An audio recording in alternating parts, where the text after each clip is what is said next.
all the activity is and all my personal experiences with it, okay? All right, so let's get started. No, I'm not. Kind of cool, huh? I thought I'd be freaked out, but I'm not. That's really cool.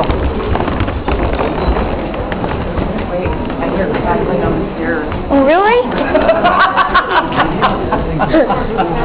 Your mom, that's so amazing, Mom. I wonder who it could be.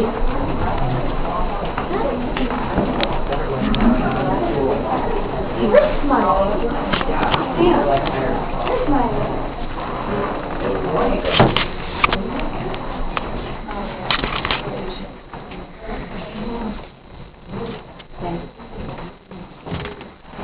Alright, here we are, back in this little corner here, the little west wing, as I like to call it. It's room 217. Now, back in the Stanley day, this was a huge suite. So in Mrs. Wilson's time, in the Stanley time, it was actually 215, 217, and 219. One huge suite. And it wasn't split up into 3 smaller rooms until after the Stanleys were gone. We made it into smaller rooms.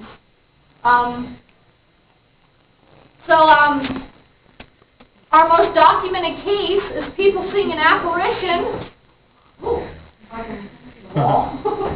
She goes from 219 across 217 in through the bathroom and then proceeds through the vanity in the bathroom and into 215. And it seems to make sense. I mean, if that is truly Mrs. Wilson like we believe, well, of course she's going to be walking through all these rooms. See, in her day, when this was a huge suite, there were no walls separating these rooms. So she's still taking care of the suite she remembers. If Mrs. Wilson likes you, she's going to make you stay here very pleasant, like she did the Kings. She's going to take care of you. If she doesn't like you, she has been known to make you stay pretty miserable. Some of the things that have been reported, she will turn the alarm clock on every hour on the hour. After you turn it off and plug it from the wall, take it and chuck it across the room. She has been known to turn the TV on, and she has a particular channel. Here at the Stanley Hotel on Channel 42, we have a constant loop of The Shining by Stanley Kubrick. And she's known to turn it on. Her favorite spot to turn it on is the scene where Jack Nicholson is saying, "Here's Johnny." And let me tell you, if I woke up at 3 a.m. to that blaring, you better believe I'm going to land somewhere up in the 3rd floor. But maybe that's just me. I don't know. So those are some of the things that go on here. I hope I didn't wake that baby up.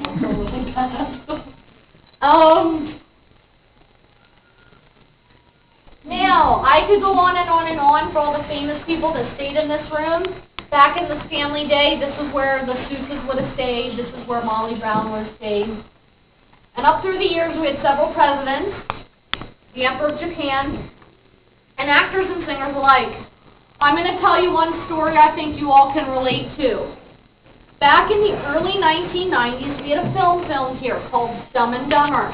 It was supposed to take place in Aspen, but it was filmed between here and Breckenridge.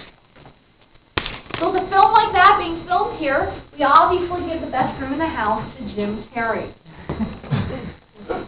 Now, Jim Carrey checks in at about 5 p.m. By 10 p.m., his bags are packed. He's down at the front desk. And, well, I'm not one to curse, so I'm going to edit what he said. He said, "Get me the HE double hockey sticks out of here immediately. I'm not spending another minute in that room. Get me out of there." Now, the young lady at the front desk, she thought he just didn't like the room. She goes, "Okay, Mr. Carrey, can I move you to another room?" He says, "No, I'm not staying in this building another minute. Once you call my driver, have him come pick me up. I'm going to stay at the Holiday Inn down on Highway 7. Well, now the young lady is startled. She's scared. She knows she's going to be in trouble if she can't keep, Mr. Carrey happy. She's like, "Well, okay, Mr. Carrey, can I move you? Can I move you to the manor house? Would you like that?" He said, No. Let me reiterate. I'm not staying on this premises another minute. Alright? What I want you to do, I want you to call my driver. I'll be waiting for him out on the front veranda. And that's what he did. He stayed out on the front veranda till his driver picked him up, and he did end up staying at the Holiday Inn on Highway 7. He only came back here to shoot his scene. We have no idea what startled him in under 5 hours in that room, but something did. I tell everybody on my tours, if you ever cross Jim Carrey's path, whisper Mrs. Wilson. If he goes white as a ghost, our questions have been answered. Okay? One of our tour guides over the summer, he was a big Jim Carrey fan, and he was doing research on him. And apparently through the years, Jim Carrey has been interviewed several times, and they try to bring up what happened to him at the Stanley, and he won't talk about it. The last time he was asked, this is what he said, and I quote, "Love the people, hate the place." So he's still very vague. He won't tell us what happened here. But apparently it wasn't something very, I guess, pleasant. So that's one of the stories I like to share with my groups. It's kind of interesting to hear that even a famous person has had experiences here as well. Okay? All right, now what I want you to take a look is at this staircase here. This staircase has a lot of activity on it, and it's a favorite spot of the ghost hunters. If you're a ghost hunters fan, you might like this. There is a theory behind the activity here. This is a clockwise spiral staircase. We have on the opposite end of the hallway, we have a counterclockwise spiral staircase. There's hardly any activity on that staircase. It all seems to be here. And the ghost hunters have been here 13 or 14 times in the last 5 or 6 years. They're coming again in November. And they get the most activity here as well, as do we. And there's a theory behind it. It's only on clockwise spiral staircases. And the theory goes, is you and I, we're all composed of energy. After we're long gone, our energy remains behind. Okay? So think of it one of two ways. Think of 100 years of people going up and down this staircase, or 100 years of energy. Alright?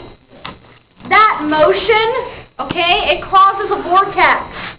And if you stand here in the middle of a vortex, and you take a picture up, you might get some neat things that'll happen. As well as when we get to the 4th floor, lean over and take a few pictures. See what you see. Alright? Sometimes you will capture some things. Also, if you take pictures of people standing in this vortex, you might get some neat things. If you're lucky, you'll get a full body.